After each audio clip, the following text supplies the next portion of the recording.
আমরা আজকে প্রবাবিলিটি এবং প্রবাবিলিটি ডিস্ট্রিবিউশন এই টপিকটা শুরু করতে যাচ্ছি। প্রবাবিলিটি সম্ভাবনার অঙ্ক তোমরা কম বেশি সবাই করে এসেছো আগে, টুকটাকি তো করেছোই কিছু না কিছু, আর কিছু রিপিটেড হবে আর কিছু আমরা নতুন জিনিস পড়বো ইনশাআল্লাহ। তো প্রবাবিলিটি পড়ার আগে কিছু কিছু জিনিস টার্মস আমাদের জানা দরকার, যেমন র্যান্ডম, তারপর এক্সপেরিমেন্ট, এগুলোর মানে কি। র্যান্ডম জিনিস তোমরা সবাই বুঝো, র্যান্ডম মানে হচ্ছে আনসার্টেইন একটা বিষয় আর কি, মানে যে কোনো কিছু হতে পারে, এনিথিং ক্যান হ্যাপেন, অর যে কোনো আউটকাম বা রেজাল্ট আসতে পারে কোনো এক্সপেরিমেন্ট করার পর। ইউ ডোন্ট নো বা we don't know which one will come out, that's called randomness. এরপর আছে হচ্ছে random experiment. This is such kind of experiment which is outcomes that are uncertain, যেগুলো uncertain বা আমরা জানি না কোনটা হতে পারে আর কি, randomly হতে পারে। তারপর হচ্ছে স্যাম্পল স্পেস। স্যাম্পল স্পেস বলতে আমরা স্পেস বলতে আমরা বুঝবো কোন একটা র্যান্ডম এক্সপেরিমেন্টের all possible outcomes, যা যা হতে পারে একটা র্যান্ডম এক্সপেরিমেন্টে, যত রেজাল্ট হতে পারে। আউটকামস মিন্স রেজাল্টস, ফলাফল যেটা বুঝি আমরা, সেই রেজাল্টগুলোর যে সেট, সেই সেটটাকেই বলা হবে সেট থিওরি। সবাই জানো সেট থিওরিতে আমরা বিভিন্ন অপারেশনস ইউজ করি, ইউনিয়ন, ইন্টারসেকশন, তারপর হচ্ছে কমপ্লিমেন্ট, এই রুলস গুলো ইউজ করি আমরা সেট থিওরিতে। এরকম একটা সেট জাস্ট আর কি, একটা সেই সেটটা যদি হয় কোন একটা র্যান্ডম এক্সপেরিমেন্টের অল পসিবল আউটকামস এর সেট, সেই সেটটাকে আমরা বলবো স্যাম্পল স্পেস। উদাহরণস্বরূপ যেমন মনে করো, একটা কমন এক্সাম্পল কিন্তু সবাই তোমরা শিখেছো আগেই যারা সম্ভাবনার অঙ্ক করেছো, যে ইউ থ্রো আ ডাইস, একটা ডাইস যদি তুমি থ্রো করো তাহলে কিন্তু কি হবে, একটা ডাইস থ্রো করার সময় তোমার সম্ভাব্য যতগুলো রেজাল্ট হতে পারে, অল পসিবল 1 থেকে শুরু করে 6 পর্যন্ত। একদম সহজ কথা যেটা বোঝানোর জন্য। তাহলে this is the set of all possible outcomes after throwing a dice, the random experiment। এবং এই সেটটাকে আমরা বলবো একটা স্যাম্পল স্পেস। এটাকে সাধারণত এস দ্বারা প্রকাশ করি, কোনো কোনো বইতে পারে যে এরকম এইটা দিয়েও বলা হয় স্যাম্পল স্পেস, এই বইতে। তবে ইউজুয়ালি আমরা এস ব্যবহার করি, ডেনোটেড এস এস। আচ্ছা, তারপর হচ্ছে আর কি কি আছে, এই স্যাম্পল স্পেসের এটা ডিসক্রিট হতে পারে আবার কন্টিনিউয়াস হতে পারে। যেমন এটা ডিসক্রিট, আমাদের যে একটা ডাইস থ্রো করার পর যে আউটকাম গুলো হতে পারে একটা একটা করে গুনে গুনে দেখতে পাচ্ছি। এখন মনে করো আমি টেম্পারেচার ফলো করছি আর কি, temperature of in a summer day, একটা সামার ডেতে বা একটা ইন আ উইন্টার ডে, শীতের দিনে। এটা কিন্তু র্যান্ডম, যে কোনো সময় যে কোনো টেম্পারেচার হতে পারে, উই ডোন্ট নো। টেম্পারেচার কিন্তু কন্টিনিউয়াস, যেমন মনে করো টি ফর টেম্পারেচার, এটা কি হতে পারে, দাগটা আমি এমনি দিলাম, এটা একটা লেখার নিয়ম আর কি, দাগ দিয়ে বোঝায়। টি may be between 23 degrees centigrade থেকে মনে করো টি, এটা মনে করো 31 ডিগ্রি সেন্টিগ্রেড। কোনো একদিনের তাপমাত্রা এত থেকে এতের মধ্যে থাকলো, দিস ইজ দ্য সেট, কিসের, একটা স্যাম্পল স্পেস এটা। ওকে, তো এভাবে বুঝাচ্ছি, টি একটা র্যান্ডম ভ্যারিয়েবল, এস হচ্ছে একটা স্যাম্পল স্পেস। র্যান্ডম ভ্যারিয়েবল মানে হচ্ছে যার মানটা আমি বলছি টেম্পারেচার, যাকে আমি প্রকাশ করছি, টি কে প্রকাশ করছি আমি, মানে টি কে আমি বলছি টেম্পারেচার, ঠিক আছে, সেটাই আর কিছু না। আর স্যাম্পল স্পেসটা হচ্ছে এস, এটা একটা continuous, obviously this is continuous. এই মোটামুটি এই টুকটাক ধারণাগুলো আমাদের মোটামুটি হয়ে গেল। এগুলো জাস্ট জানার জন্য। ইভেন্ট, ইভেন্ট হচ্ছে একটা স্যাম্পল স্পেসের কোন একটা part, just a part, just a subset. You know subset কি জিনিস, একটা বড় একটা সেটের ছোট একটা অংশ সাবসেট। যেমন এই যে ডাইস থ্রো করার ক্ষেত্রে আমি যদি বলি যে ইভেন নাম্বারস, সেই ফর এক্সাম্পল ইভেন নাম্বার গুলো আমি আলাদা করে দিচ্ছি আর কি। ইভেন নাম্বারকে বললাম ই মনে করো আর কি, সেই ইভেন নাম্বার ই সেটটা হচ্ছে এরকম 2 4 6। তাহলে এটা কিন্তু দেখো মূল যে স্যাম্পল স্পেসটা তার একটা অংশ, জাস্ট সাবসেট। এটা একটা ইভেন্ট। ইভেন্টটা কি? ইভেন্টটা হচ্ছে ইভেন নাম্বার। ইভেন্টের নামই হচ্ছে ইভেন নাম্বার। একইভাবে অড নাম্বারও হতে পারে, অড নাম্বারও একটা ইভেন্ট। আচ্ছা আচ্ছা, ওকে। তাহলে এই ধরনের জিনিসগুলো হলো। এবার আমরা প্রবাবিলিটি ডেফিনেশনে চলে যাচ্ছি। মিউচুয়াল এক্সক্লুসিভ, এক্সক্লুসিভ তো সবাই বুঝো, মানে এক্সক্লুডিং, এক্সক্লুড করে দেওয়া। মিউচুয়াল এক্সক্লুসিভ মানে হচ্ছে দুটো জিনিস বা দুই বা ততোধিক জিনিস একে অপরের থেকে আলাদা অবস্থায় আছে, কোনো কমন পার্ট নেই, there is no common part. So এদের ইন্টারসেকশনটা কি? ফাঁকা set, phi, there is no common part, that's called mutual exclusive. Not mutual exclusive তাহলে কি? Not mutual exclusive মানে হচ্ছে there is something in common between two or more things. Complement, complement সবাই চেনো জিনিসটা। একটা এ, একটা সেট যদি হয় A, তার কমপ্লিমেন্ট হচ্ছে A প্রাইম, তার উল্টোটা যেটা A নয়, অথবা এই C, আমরা নানান ভাবে লিখি আমরা। আচ্ছা, so this are the operations of set theory. এবং ইউনিয়ন, ইন্টারসেকশন সেগুলো কি সবাই জানো, আমি আর বলতে চাচ্ছি না সে ব্যাপারে। Let's go to the main deal.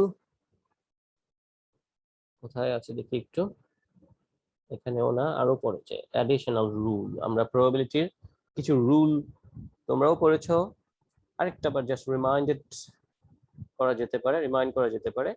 Rule, additional rule মনে করো, আমি একটু এখান থেকে না দেখিয়ে অন্য জায়গা থেকে দেখাই। এটা লেকচারটা আনঅর্গানাইজড, খুব একটা কিন্তু গোছানো নেই, বাট মাঝে মাঝে ভুলও আছে, তারপরও বুঝতে পারবে তোমরা, আশা করা যেতে পারে। এটা একটা ক্লাসে পড়াচ্ছিলাম, ওরা লিখেছিল, জাস্ট ছবি তুলে দিয়েছিল। একটা প্রথমে আছে প্রবাবিলিটির ডেফিনিশন, বেসিক ডেফিনিশন, একদম বেসিক কথা যেটা আছে আমাদের। আশা করি তোমরা দেখতে পাচ্ছ এখানে, let a random experiment has n outcomes. একটা র্যান্ডম এক্সপেরিমেন্টের n সংখ্যক আউটকাম হতে পারে। মনে করো একটা র্যান্ডম এক্সপেরিমেন্ট, তার আউটকামের সংখ্যা মনে করো n। এর মধ্যে বিশেষ একটা বৈশিষ্ট্য বা গুণ সম্পন্ন অংশ হচ্ছে এই, কোন একটা বৈশিষ্ট্য, এনি ক্যারেক্টারিস্টিক। আচ্ছা, লিখলাম না সম্পূর্ণটা। এই গুণ সম্পন্ন যতগুলো আছে তাদের সংখ্যা হচ্ছে na। মনে করো কিসের মধ্যে? এই n সংখ্যকের ভেতরে কিছু আছে যারা হচ্ছে na কারা? যাদের এই বৈশিষ্ট্যটা আছে। ওকে, তাহলে এই একটা এক্সপেরিমেন্ট, একটা র্যান্ডম এক্সপেরিমেন্ট যার n সংখ্যক আউটকাম আছে এবং তার মধ্যে বিশেষ বৈশিষ্ট্য সম্পন্ন কিছু আউটকাম আছে আলাদাভাবে, যাদের সংখ্যা na। তাহলে এই এক্সপেরিমেন্টের আন্ডারে প্রবাবিলিটি অফ ওই বৈশিষ্ট্যটা ঘটতে পারে, এক্সপেরিমেন্টের আন্ডারে ওই বৈশিষ্ট্য সম্পন্ন আউটকামগুলি আসতে পারে, তার পসিবিলিটি হচ্ছে na ডিভাইডেড বাই n। এটা হচ্ছে একদম বেসিক ডেফিনিশন। নিচে হচ্ছে টোটাল, নিচে হচ্ছে অল পসিবল টোটাল আউটকামস, আর উপরে হচ্ছে ভগ্নাংশটা যেভাবে, মানে ফ্র্যাকশনটা যেভাবে লিখি, রেশিওটা যেভাবে লিখি, রেশিও বলা উচিত না, এটা প্রপোর্শন বলা উচিত। যে নিচের টোটাল, টোটালের মধ্যে কোন একটা বিশেষ বৈশিষ্ট্যের কয়টা আছে, তো যার প্রবাবিলিটি বের করতে বলা হচ্ছে কার probability? Probability of this characteristics in some outcomes, তার সংখ্যা ডিভাইডেড বাই টোটাল সংখ্যা। এটা একদম বেসিক কথা আর কি। যেমন এখানে, যেমন আমি একটা ডাইস থ্রো এর কথা বলেছি এই জায়গায়, যে পাশে অল পসিবল আউটকামস হচ্ছে 6টা, সো n ইকুয়াল টু 6। একটা ইভেন্ট এর নাম দিলাম মনে করো ইভেন নাম্বার, সেই একটা বৈশিষ্ট্য হচ্ছে ইভেন নাম্বার, ঠিক আছে? এটা নাম দিলাম আমি a ইজ ইভেন নাম্বার। তাহলে নাম্বার অফ a কয়টা আছে? নাম্বার অফ a কিন্তু হচ্ছে আমার 3টা আছে, 2 4 6, 3টা। কিসের? এই এক্সপেরিমেন্টের আন্ডারে বলছি আর কি আমি, ঠিক আছে? এক্সপেরিমেন্টের আন্ডারে 3টা আছে। ওকে, তাহলে probability, so when we are throwing a dice, the probability of even numbers p of a, আচ্ছা আমি কিন্তু নাম দিলাম a even number, এই যে উপরে n, আবার এর নাম আমি অড নাম্বারও দিতে পারতাম, ইচ্ছা করলে, কোনো ব্যাপার না। তাহলে নাম্বার অফ কতগুলো আছে? 3টা আছে, 3 divided by total 6 which means half. আরেকটা অন্যভাবে বলি, মনে করো এই ডাইসটা থ্রো করছি আমরা, সেই থ্রো করা অবস্থায় আমি দেখতে চাচ্ছি, মনে করো এ হচ্ছে একটা ইভেন্ট, সেই ইভেন্টটা হচ্ছে ফেস অফ দ্য ডাইস, মানে ফেস ভ্যালু, ডাইসের ফেস ভ্যালু মোর দেন, মনে করো মোর দেন 2, ঠিক আছে, মোর দেন 2, তাহলে কয়টা আছে মোর দেন 2? 4টা না? 2 এর বেশি হতে পারে কয়টা কয়টা? 3 4 5 6, 4টা। তাহলে n ইকুয়াল টু কিন্তু 4। তাহলে probability of A হচ্ছে 4/6, যেটা বের করতে বলা হবে দেখবে সেই সংখ্যা কয়টা আছে নিচে, total, always total, overall total যেটা। So this is 2/3। এটা হচ্ছে প্রবাবিলিটি, একদম বেসিক কথাবার্তা এগুলো। কিছু প্রপার্টিস আছে প্রবাবিলিটির, যে মনে করো একটা এক্সপেরিমেন্টের আন্ডারে n সংখ্যক আউটকাম আসতে পারে, সেই n সংখ্যক আউটকাম এই A1 থেকে AN পর্যন্ত, in that case probability of any event will be greater than or equal to 0, এবং সেটা 0 থেকে 1 এর মধ্যেই থাকবে। তোমরা এটা জানো, এটা সবাই, যে 1 এর বাইরে যাবে না। আর sum of all possible outcomes will be equal to 1, এক হবে, এর বেশি কিন্তু যাবে না। এটা হচ্ছে প্রবাবিলিটির আধুনিক সংজ্ঞার এক্সিওমস গুলো আর কি, প্রবাবিলিটির মডার্ন যে ডেফিনিশন তার এক্সিওমসটা আর কি।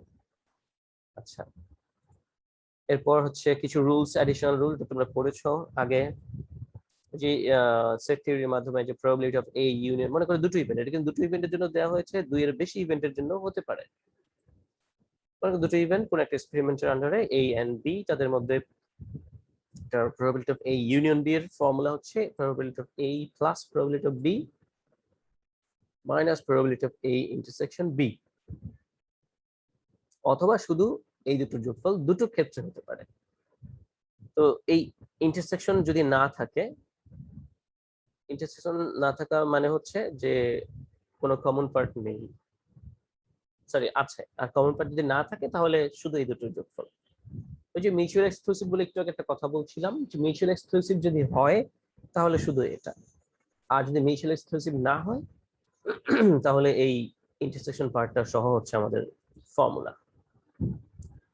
আচ্ছা, ওকে, এখানে অবশ্যই একটা ভুল লিখেছে, ভুলটা হচ্ছে এই যে এখানে এইখানে এই নট কথাটা হবে না, এটা হচ্ছে মিউচুয়াল এক্সক্লুসিভের ফর্মুলা, আর এখানে নট কথাটা ঠিক আছে, যদিও কেটে দিয়েছে এখানে যে লিখেছে। আচ্ছা, যাই হোক, তারপরে হচ্ছে যে আমাদের আরো কিছু রুলস আছে। Condition of law, conditional probability হচ্ছে যখন কোনো কিছুর প্রবাবিলিটি তুমি বের করতে যাবে, মনে করো তুমি প্রবাবিলিটি অফ এ বের করতে চাচ্ছ, আচ্ছা, কিন্তু এ এমন একটা জিনিস, সে কিন্তু অন্য কিছুর উপর ডিপেন্ড করে, এ ইজ ডিপেন্ডিং অন, মনে করো অন্য একটা ঘটনার উপর ডিপেন্ড করছে বি। ফর এক্সাম্পল, তুমি বাড়ি যাবে ঈদের ছুটিতে, কিন্তু কি করতে হবে তোমাকে প্রথমে? you have to buy a ticket if you go by some public services like train or bus or launches or by airplane, যেভাবেই যাও না কেন, you have to buy a ticket first, এটা হচ্ছে শর্ত। then probability of going to home, সেটা মনে করো এই শর্ত, তুমি টিকিট কিনছো। সো যেটা প্রথমে লিখেছি এটা হচ্ছে বের করা হবে তার প্রবাবিলিটি, কিন্তু এটা টান দিয়ে যে বললাম, এই টানটা কিন্তু কোনো স্ল্যাশ নয়, ফ্রন্ট বা ব্যাক স্ল্যাশ নয়, একটু লম্বা একটা টান, জাস্ট সোজা। আমি তো বাঁকা করে লিখছি তাই বাঁকা করে দিয়েছে, কিন্তু এটা সোজা, যে দিয়েছে সেও ভুল করেছে, এটা সোজা হবে জিনিসটা, এটা সোজা টান একটা, জাস্ট স্ট্রেইট। এটাকে বলা হয় এই গিভেন বি বলা হয়, ঠিক আছে, এই গিভেন বি।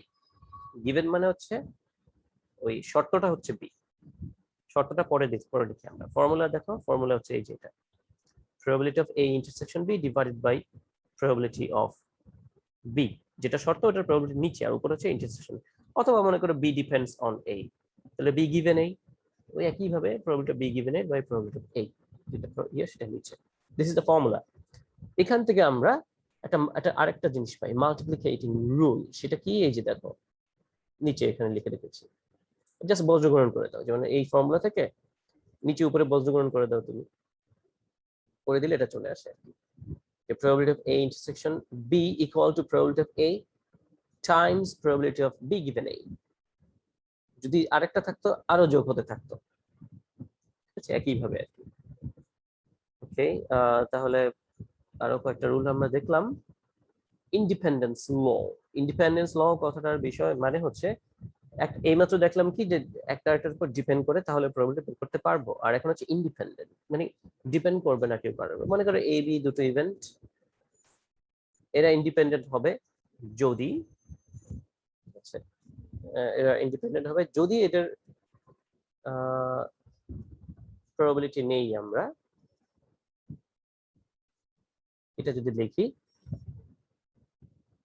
এটা ইকুয়াল টু হবে দুটোর আলাদা আলাদা প্রবাবিলিটির গুণফলের সমান, তাহলে আমরা বলতে পারবো যে প্রবাবিলিটি সরি এ এবং বি এই ইভেন্ট দুটো একেবারে ইন্ডিপেন্ডেন্ট, যদি এভাবে লিখতে পারি আর কি। আচ্ছা, তো এই এ বি এভাবেও লিখতে পারি, এত গ্যাপ দিয়ে না, কাছাকাছি লিখতে পারি আমরা, অথবা মাঝে তুমি চাইলে একটা ইন্টারসেকশন সাইনও দিতে পারো। মনে রাখবে ইন্টারসেকশন সাইন যদি নাও দেই বুঝবে, আমি যদি এভাবেও লেখা থাকে প্রশ্নে তো বুঝে নেবে মাঝে একটা ইন্টারসেকশন সাইন আছে সেট থিওরি অনুযায়ী। সো এটা যে কথা এটাও কিন্তু সেম একই কথা। Anyway, now go to the next rule, Bayes rule. Bayes রুলের অঙ্কগুলো আমরা একটু গুরুত্ব সহকারে দেখব। বেজ রুলটা কখন ব্যবহৃত হয় সেটা আগে তোমাকে বলি, একটু বুঝিয়ে বলি, সিনারিওটা একটু বুঝে থাকো জাস্ট। বেজ রুলের সিনারিওটা হচ্ছে এইরকম, মনে করো এটা হচ্ছে একটা সাইট, এই সাইটে তিনজন ইঞ্জিনিয়ার কাজ করছে, ঠিক আছে?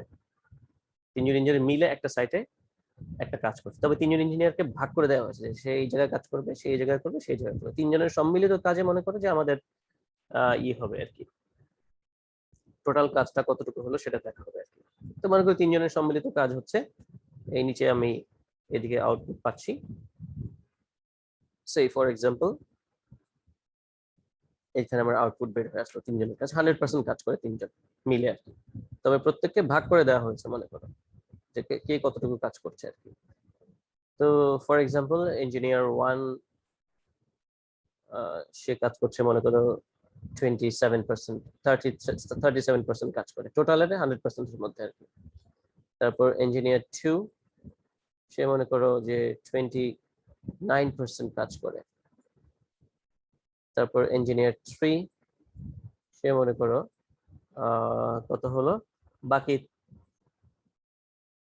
34% কাজ করে সে আর কি। ওকে, তো এটা হচ্ছে মানে টোটাল যে কাজ 100% তার মধ্যে ভাগ করে দেওয়া হলো যে সে এই এই কাজগুলো করে, সে এই কাজগুলো করে। কিন্তু এদের কাজে কিছুটা প্রবলেম হয় কখনো কখনো, অতীত রেকর্ডস বলে আর কি। এই ইঞ্জিনিয়ার যে কাজ করে তার প্রিভিয়াস রেকর্ডস বলছে তার একটা ভুল হতে পারে মনে করো 0.2% মনে করো, এটা হচ্ছে তার অতীত রেকর্ড বলে, তার কাজে একটু ভুলভ্রান্তি হতে পারে। ইঞ্জিনিয়ার 2 যে কাজ করছে তার একটা অতীত রেকর্ড আছে, সে মনে করো যে 0.27% ভুল হয়, সেই ফর এক্সাম্পল। তারপর মনে করো ইঞ্জিনিয়ার 3 যে কাজ করে তারও কিছু ভুল হতে পারে, তার মনে করো ভুল হচ্ছে তোমার কতটুকু বলতে পারি, এটাও মনে করো 0.26% ভুল হতে পারে তার। এখন আমি র্যান্ডমলি কোনো একদিনে টোটাল যে কাজ হয়েছে সেটা ফলো আপ করছি, ফলো আপ করে রিপোর্ট দেখছি, দেখতে হঠাৎ করে একটা জায়গায় আমি একটু গরমিল পেয়েছি, কোথাও একটা গরমিল পেয়েছি মনে করো সামহায়ার। এখন আমার প্রশ্ন হচ্ছে এই যে গরমিলটা হলো, এই একদিনের কাজটা আমি এখানে জমা রেখেছি, এখান থেকে চেক করে দেখছি একটা একটু সমস্যা পাওয়া গিয়েছে। প্রশ্ন হচ্ছে এই এই সমস্যাযুক্ত কাজটা এই 3 ইঞ্জিনিয়ারের কোনো একজনের মধ্যে কে করেছে, কার পসিবিলিটি সবচেয়ে বেশি। আমার কাছে কিছু অতীত রেকর্ডস এর ইনফরমেশন আছে, এর উপর বেস করে আমি বলবো। So this is base rule, ঠিক আছে? এই রুলের মাধ্যমে বের করবো। মানে খেয়াল করে দেখো এখানে এই যে এখানে যে ভ্যান ডায়াগ্রামটা আঁকা হয়েছে সেট থিওরি অনুযায়ী, এইখানে এটা কিন্তু দেখো এরকম ভাগ ভাগ করে দেওয়া হয়েছে। মনে করো এই 1 থেকে এই n পর্যন্ত সবাইকে ভাগ করে দেওয়া হয়েছে কাজ। তারপর এই যে পার্সেন্টেজ গুলো বললাম, যে ফ্র্যাকশন গুলো বললাম, এটা হচ্ছে ভুল করার পরিমাণটা। ভুল সবাই করে, কেউ কম কেউ বেশি করে, কিন্তু ভুল করে। আচ্ছা, সো সেটাই মনে করো যে ভুলের পরিমাণটা, এই যে আমি এরকম উপবৃত্তাকার আকারে দিয়ে দিলাম এখানে, যে ভুল সবাই করছে কিন্তু প্রত্যেকের কিছু না কিছু পার্ট আলাদা করে দেওয়া আছে। দেখো A1 এর এতটুকু করে, A2 মাঝারি এতটুকু করে, এইভাবে করে করে লাস্টে A1 এই n ওই যতটুকু করে। এটা হচ্ছে সবার ভুল করার যে পসিবিলিটি টোটাল, সেটা আর কি। সেখানে এই ফর্মুলাটা খেয়াল করে দেখো, নিচে কিন্তু একটা সাম আছে, ঠিক আছে? সাম দিয়ে যেটা লেখা আছে, এই যে এইটা দিয়েই আমরা এই টোটাল ভুলের পরিমাণটা বের করে নিয়ে আসি। এখানে একটা ঘটনাটা, এখানে ভুলের পরিমাণটাকে বলা হচ্ছে বি, মনে করো ভুলের ঘটনাটাকে বলা হচ্ছে বি, আর যারা সবাই মিলে করছে সেটা হচ্ছে A1 A2, এরা হচ্ছে টোটাল কাজের পার্ট। যেমন এখানে বলেছিলাম ইঞ্জিনিয়ার 37% করে, 29% 34% করে। আচ্ছা আচ্ছা, নিচে হচ্ছে এই যে উপবৃত্তাকারের এই প্রত্যেকের টোটাল প্রবাবিলিটি, যে কে কতটুকু ভুল করতে পারে সেই সম্ভাবনার যোগফল। আর উপরে হচ্ছে ভগ্নাংশের উপরের অংশটা খেয়াল করে দেখো, সেটা হচ্ছে শুধুমাত্র যার ক্ষেত্রে প্রবাবিলিটি বের করতে চাইবো তার অংশটা। মনে করো আমি A1 এর জন্য বের করতে চাচ্ছি, যে প্রবাবিলিটি অফ A1 গিভেন, এটা হচ্ছে গিভেন বি, যে কন্ডিশনাল একটু পরে আসলাম। মানে এই ভুলটা এই A1 করেছে, তার পার্টটা কতটুকু। তাহলে এখানে দেবো আমি A1, এখানে বি গিভেন A1। এগুলো এই যে দেখো A1 গিভেন বি, আর ভিতরে বি গিভেন A1, মানে উল্টোটা দেওয়া আছে, মানে প্রশ্নে কিন্তু উল্টোটা দেওয়া থাকে। আমরা বের করবো আর কি এটা, এই জিনিসটা ফলো করো, তাহলে বুঝতে পারবো যে এটা আর এটা কিন্তু একটা উল্টো। তো বের করছি প্রবাবিলিটি অফ A1, যে হ্যাঁ A1 যে দায়ী এই ভুল জিনিসটার পেছনে, তার প্রবাবিলিটি কত। কিন্তু A1 যে ভুল করতে পারে সেটার ইনফরমেশন আগের একটা রেকর্ড দেয়া আছে। যেমন বলছিলাম যে A1 যে ভুল করে তার অতীত রেকর্ড কি বলে, 0.2% ভুল করতে পারে, সেই জিনিসটা হচ্ছে এটা, ঠিক আছে? আর এই যে প্রবাবিলিটি অফ A1 যেটা, এটা হচ্ছে ওই যে 37% কাজ করে, সে ওভারঅল কত কাজ করে সেই পরিমাণটা, 37% হচ্ছে প্রবাবিলিটি A1 মানে 0.37। এভাবে এই মানগুলো দেয়াই থাকে প্রশ্নে, জাস্ট বসিয়ে দেবো আর কি। এটা মনে করো আমি সেকেন্ড A2 এর জন্য বের করতে, তাহলে এখানে A2 দেবো, এখানে A2 দেবো, এখানেও A2 দেবো, মানে এই যে এরা এরা বসবে, ঠিক আছে? কিন্তু নিচে সবারটা যোগফল, সাম অফ, নিচে হচ্ছে সবার এই যে পুরো এই টোটালটা নিচেরটা, এই অংশটা যাবে আমাদের। আর উপরে হচ্ছে যখন যারটা বের করতে পারবো তারটা, মানে প্রপোর্শন বের করবো। This is base rule. তো আশা করি সিনারিওটা বুঝতে পেরেছো তোমরা, কোন ক্ষেত্রে ব্যবহৃত হয়। এবার আমরা একটু অঙ্কের দিকে যাই। আচ্ছা, আরেকটা রুল, লাস্ট একটা রুল বলে নেই, কমপ্লিমেন্ট রুল বা কমপ্লিমেন্টারি রুল। কমপ্লিমেন্টারি রুলটা হচ্ছে যে আমরা যখন কোনো একটা, একটু আগে তোমাদের বলেছিলাম কিন্তু এ হচ্ছে একটা সেট, তার মনে করো এ প্রাইম হচ্ছে যেটা এ নয়, ঠিক আছে? বা এ কমপ্লিমেন্ট সেট থিওরি তোমরা পড়েছো। তো মনে করো একটা ভ্যান ডায়াগ্রাম আমি আঁকলাম, এর মধ্যে যে এলিমেন্ট গুলো আছে সেগুলো হচ্ছে কোন একটা র্যান্ডম এক্সপেরিমেন্টের আন্ডারে অল পসিবল আউটকামস। কোন একটা র্যান্ডম এক্সপেরিমেন্টের আন্ডারে সমস্ত আউটকাম গুলো এখানে রাখা আছে। মনে করো এই সেটটা মনে করো হচ্ছে ইউ বা এস, স্যাম্পল স্পেসটা মনে করো এটা, মানে অল পসিবল সমস্ত আউটকাম গুলো এখানে রাখা হলো। এর মধ্যে বিশেষ একটা বৈশিষ্ট্য সম্পন্ন হচ্ছে সাপোজ এই, ঠিক আছে? তাহলে বাকি অংশটা কি কেউ বলতে পারো? এইটুক যদি এ হয় তাহলে বাকি অংশটা কি? এ প্রাইম, বাকি অংশ হচ্ছে এ প্রাইম, মানে যেটা এ নয়। তার মানে এসটা হচ্ছে আসলে এই এবং এ প্রাইমের ইউনিয়ন, আচ্ছা, স্যাম্পল স্পেসটা। আচ্ছা, এখন আমরা কিন্তু এটা জানি যে একটা র্যান্ডম এক্সপেরিমেন্টের all possible outcomes total whole probability হচ্ছে 1, টোটাল প্রবাবিলিটি 1। আমরা একটু আগে প্রবাবিলিটি রুল থেকে পড়ে এসেছি। আবার এসটা কি?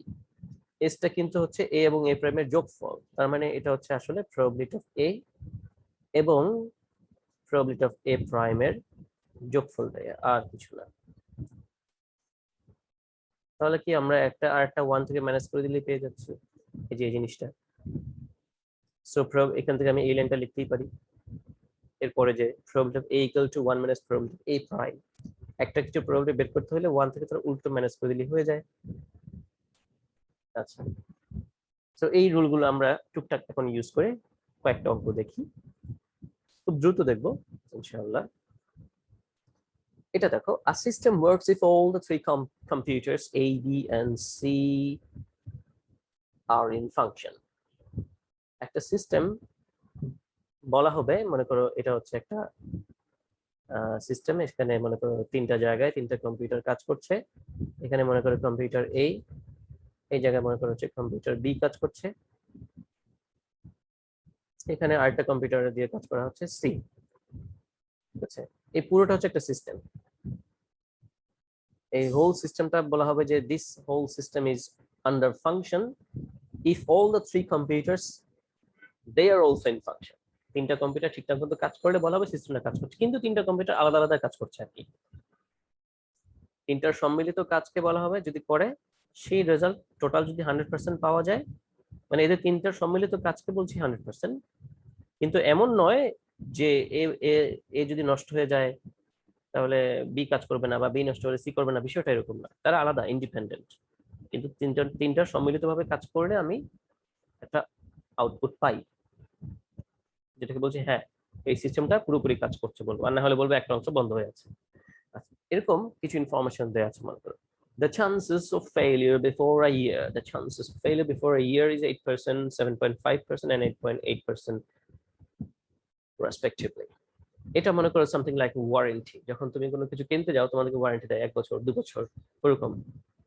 তারপর দেখা যায় যে র্যান্ডমলি একটা একটা বিষয় থাকে যে হতে পারে 2% চান্স বা 1% চান্স নষ্ট থাকতে পারে, এটা হয়ে যেতে পারে। তুমি খুব ভালো রিভিউ দেখে তুমি একটা জিনিস কিনতে গিয়েছো ব্যবহার করার জন্য, কিন্তু দেখা গেল যে তোমার ভাগই খারাপটা করেছে, এই তো আর কারো ভাগে পড়ে নেই, তার মানে তুমি হচ্ছে সেই 1% মধ্যে একজন, যেটা হয়ে গেছে আর কি, ফর এক্সাম্পল।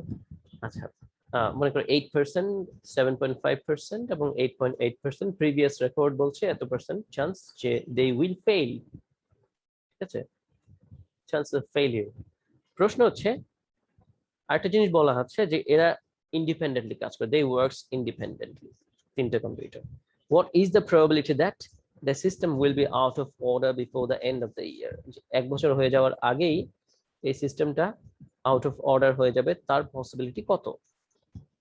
ওয়েল, এটার পসিবিলিটি বের করার জন্য আমরা যে প্রসেসটা ফলো করব, অর্থাৎ প্রবাবিলিটি অফ এই সিস্টেমটা কাজ করবে না তার প্রবাবিলিটি, তো কাজ করবে সেটা আগে বের করি প্রবাবিলিটি। তাহলে একটু আগে দেখলাম যে 1 থেকে মাইনাস করে দিলে পেয়ে যাব।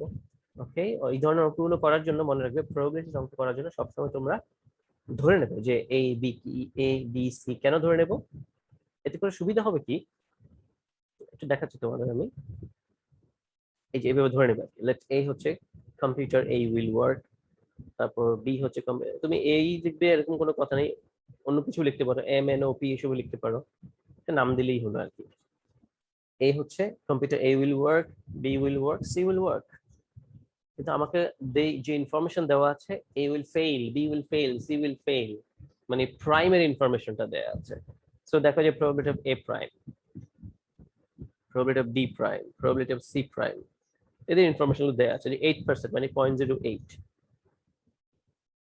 ঠিক আছে, 8% মানে হচ্ছে 0.08।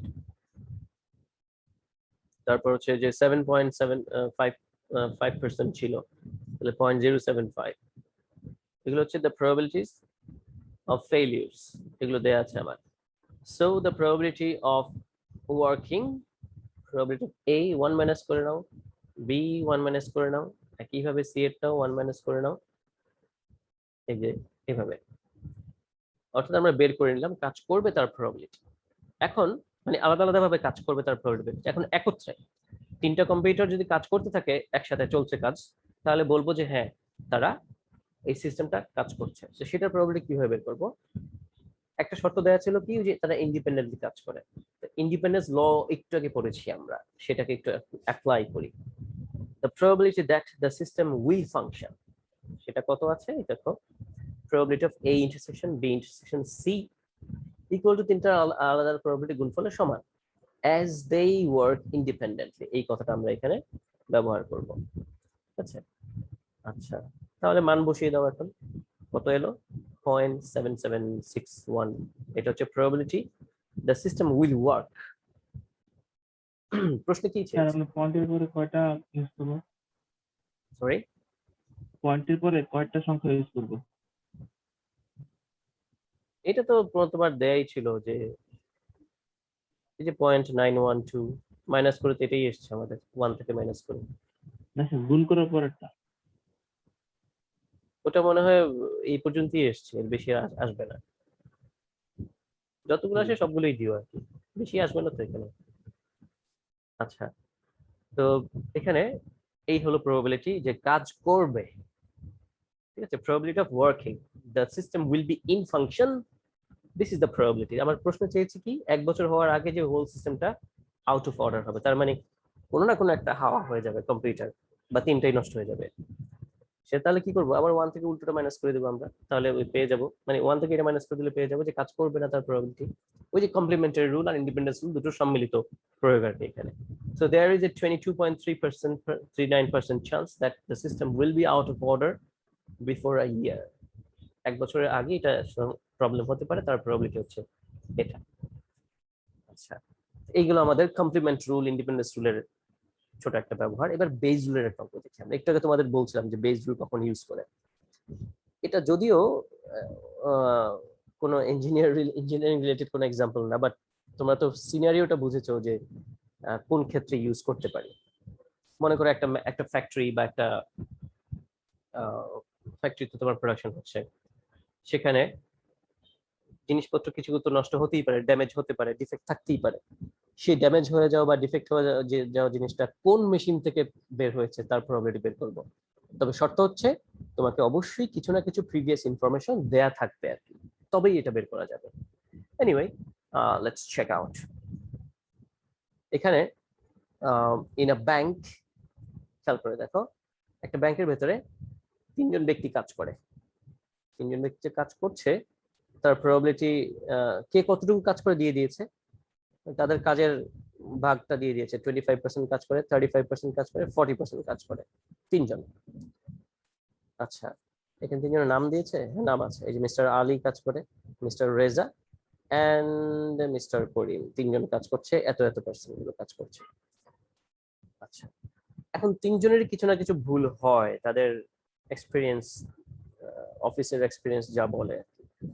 তো দেখা গেল এখানে এই যে ভুলের পরিমাণটা এখানে একটু দেয়া আছে, এটা একটু ভুল আছে, এটা 0.075 হবে আর কি এটা।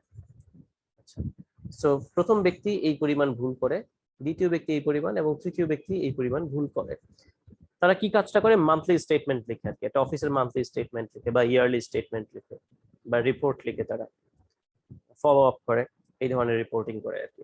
তো রিপোর্টিং এর বিষয়টা মানে ফাইলপত্র লিখে তারা আর কি এখানে। 3জনকে দায়িত্ব দেওয়া আছে ফাইলপত্র লেখার কাজে। তো র্যান্ডমলি কোন এক মাসের মনে করো ফাইলপত্র চেক করে দেখা হলো যে একটা গরমিল আছে। প্রশ্ন হচ্ছে এই গরমিলটা 3জনের মধ্যে কে করেছে, কার পসিবিলিটি সবচেয়ে বেশি। একটু আগে তোমাদের বলছিলাম কিন্তু ওই ইঞ্জিনিয়ারিং যে 3জন ইঞ্জিনিয়ার একটা সাইটে কাজ করে, ওটার এক্সাম্পলের মতো আর কি। সো এই সিনারিওতে আমরা কি করব, বেজ রুলটা ব্যবহার করব। আচ্ছা, এখানে যে করেছে সে একটু ভুল করেছে আসলে, বাট তোমরা জাস্ট সিস্টেমটা দেখো কিভাবে আর কি। আমাদের ফর্মুলাটা ছিল এইরকম, মনে করে দেখো, আমাদের ফর্মুলাটা ছিল এই টাইপের, যে প্রবাবিলিটি অফ এআই গিভেন ছিল বি ইকুয়াল টু হচ্ছে probability of AI Times probability of b given ai, এরকম ছিল আমাদের ফর্মুলাটা। আর নিচে হচ্ছে এই জিনিসটারই টোটাল সাম, ওই উপরের জিনিসটারই আর কি, যে সবারটা যোগ। এটা ছিল আমাদের বেজ রুল। আচ্ছা, তো আমরা অঙ্কটা একটু দেখি। তো তো এখানে আমি আবারও বলছি, আমাদের কিন্তু এই প্রবাবিলিটি অঙ্ক করতে গেলে একটু ধরে নিতে হবে আর কি ইভেন্টগুলো। যে মনে করো let A Mr Ali make the statement, monthly statement লিখে, আর মিস্টার রেজা, এখানে এ আর লিখেছে নাম অনুযায়ী লিখেছে আর কি। তুমি চাইলে এরকম লিখতে পারো যে একটা হচ্ছে A1 বলতে পারো, আর একটা A2 বলতে পারো, আর একটা A3 বলতে পারো, ইচ্ছা, আপ টু ইউ। কে Mr Karim makes the statement, এগুলো না লিখলে হবে কি জানো, এরকম করে না ধরে লিখলে যেটা হয়, এরপর তুমি যতবার লিখবে যে probability of Mr Ali makes, probability of Mr Reza makes the statement, probability of Mr Karim makes the statement, probability of Mr Karim makes the error, probability of Mr. Ali makes the monthly statement, that's an error, এই কথাগুলো পুরো লিখতে হবে তখন বারবার। কতবার এত এত লম্বা লম্বা করে লিখবে তুমি, তার চেয়ে আগে একবারে বলে আসো এটা হচ্ছে এ, এটা বি, এটা সি, এরকম কিছু একটা বলে আসো। এরপর দেখো যে এই যে শর্ট, এরপর শর্ট নোটেশন ইউজ করা হচ্ছে এরপর আর কি। না হলে কি করতে হতো, প্রত্যেকবার এই জায়গায় তোমাকে এই কথাগুলো সব লিখতে হতো, ওয়াই, সে কারণে আগে থেকে এরকম শর্ট নাম দিয়ে দেবে আর কি। ওকে, না হলে ওই বিপদে পড়তে হবে। আর যদি এইভাবে না লিখে তুমি পরে একবার লিখে দাও তাহলে কিন্তু মার্কস কাটা যাবে। তুমি এ বলতে কি বোঝাচ্ছ, বি বলতে কি বোঝাচ্ছ, ওটা বলতে কি বোঝাচ্ছ, সেই জিনিসটা তাই আগে বলে আসতে হবে, তোমাকে ডিফাইন করে আসতে হবে। ওকে, নাও লেটস চেক। তারা তো কি দেখলাম, তারা ভুল করে, কিছু না কিছু ভুল করে। ওকে, ধরলাম সে ভুলটা হচ্ছে error, E, the statement is an error. এখন কি কি ইনফরমেশন দেয়া আছে সেটা লিখি আমরা। The given informations are, the given information are the probability making the monthly statement of by the employees, তিনজন যে কাজ করে 25%, 35%, 40%। আমরা তো probability নিয়ে কাজ করছি, পার্সেন্টেজটাকে ফ্র্যাকশনে কনভার্ট করে দিই, 0.25, মানে টোটাল probability 1 সেই চিন্তা থেকে আর কি, তার ফ্র্যাকশন, তার 0.25 করে হচ্ছে এই যে এটা আলী, রেজা এন্ড মিস্টার করিম, এই এগুলোকে আমি কনভার্ট করে ফ্র্যাকশনে নিয়ে এসেছি আর কি এখানে। আচ্ছা, এরপর কি কি দেওয়া আছে, তাদের ভুলের পরিমাণটা দেওয়া আছে, অতীত রেকর্ডস কি বলে।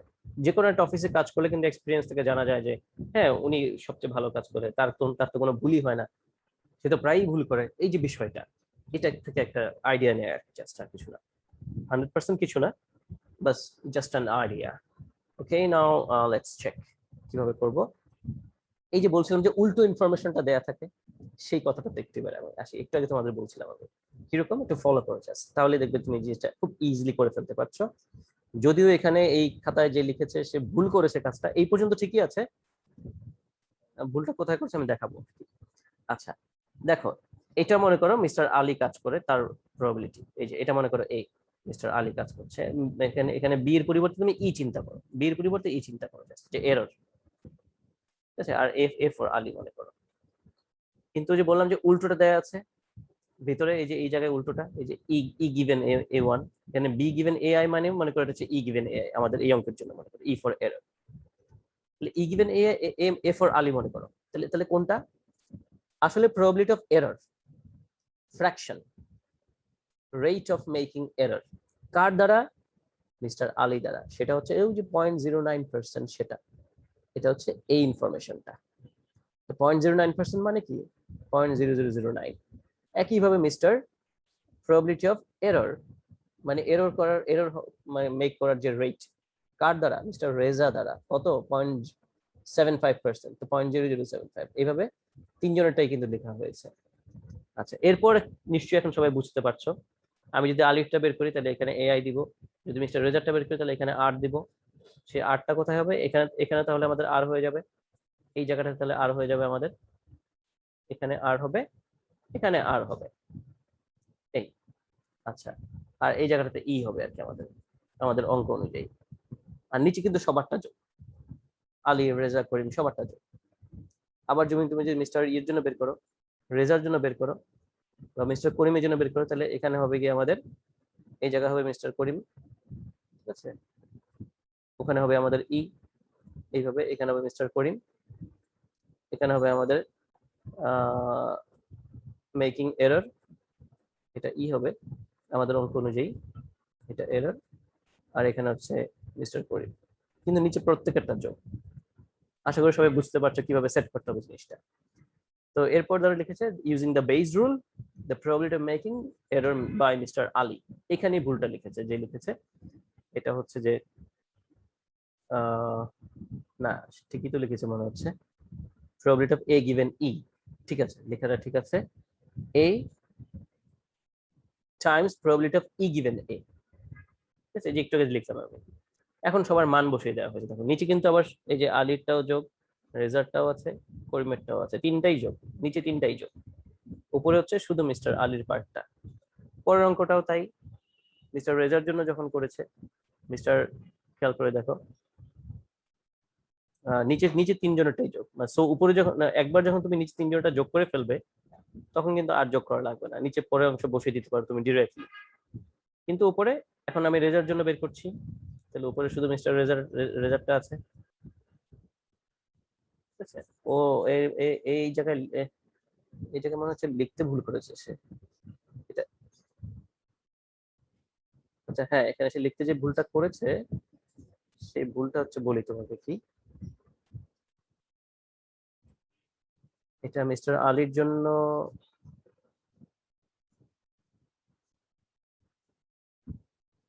হ্যাঁ এটা ঠিক আছে, কিন্তু এখানে নেই, আলিটা ঠিক আছে স্যার, রেজাল্টটা হ্যাঁ ভুল। রেজারটা ভুল করেছে আর কি, এখানে আর হবে আর কি, এখানে আর হবে, এদিকে ই হবে, এটাই এই নোটেশনটা ভুল করেছে আর কি, আর গিভেন ই, ঠিক আছে, এখানে আর হবে আর কি, এই দ্যাটস অল, এই ভুলটা করেছে, ওটা ঠিকই আছে।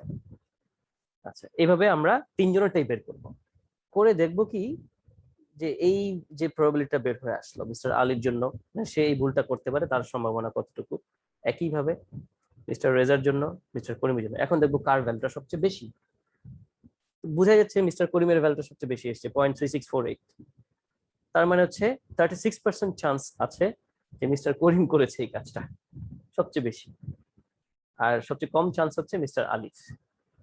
আমার যে প্রিভিয়াস ইনফরমেশন ছিল তার উপর বেস করে এটা আমরা বুঝতে পারছি, এই হচ্ছে বেইজুলার ইউজটা। So this is very interesting একটা বিষয়।